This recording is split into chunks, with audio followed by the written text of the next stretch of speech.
ತಾವು ಟಿಕೆಟ್ ತರಲಿಕ್ಕೆ ಯಾವ ಥರ ಪ್ರಯತ್ನ ನಡೆಸಿದ್ರು? ನಾನು ಯಾವ ಪ್ರಯತ್ನನೂ ಮಾಡ್ತಾ ಇಲ್ಲ. ನಾನು ಹೈಕಮಾಂಡ್ನವರಿಗೆ ಅವಕಾಶ ಕೊಟ್ಟರೆ ನಾನು ಚಿಕ್ಕಬಳ್ಳಾಪುರ ಕ್ಷೇತ್ರದ ಉಮೇದುವಾರಿಕೆಗೆ ಅವಕಾಶ ಕೊಟ್ಟರೆ ನಾನು ಕಣದಲ್ಲಿರ್ತೇನೆ.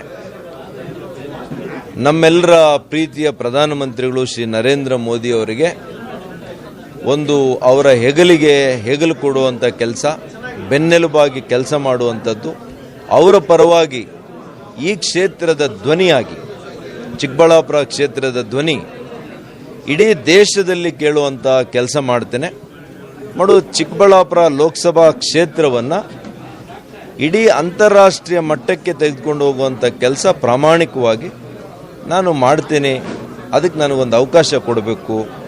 ಮತ್ತು ಈ ಮೂರೂ ಜಿಲ್ಲೆಯಲ್ಲಿ ಪಕ್ಷದ ಸಂಘಟನೆಯನ್ನು ನಾನು ಖಂಡಿತವಾಗಿ ಕಳೆದ ಕೇವಲ 3-4 ವರ್ಷಗಳಲ್ಲಿ ಯಾವ ರೀತಿ ಸಂಘಟನೆಯನ್ನು ಮಾಡಿದ್ದೇನೆ ಅದು ಮುಂದುವರೆದ ಭಾಗವಾಗಿ ಮತ್ತಷ್ಟು ಶಕ್ತಿಯುತವಾಗಿ ನಮ್ಮ ಪಕ್ಷದ ಸಂಘಟನೆಯನ್ನು ಮಾಡ್ತೇನೆ.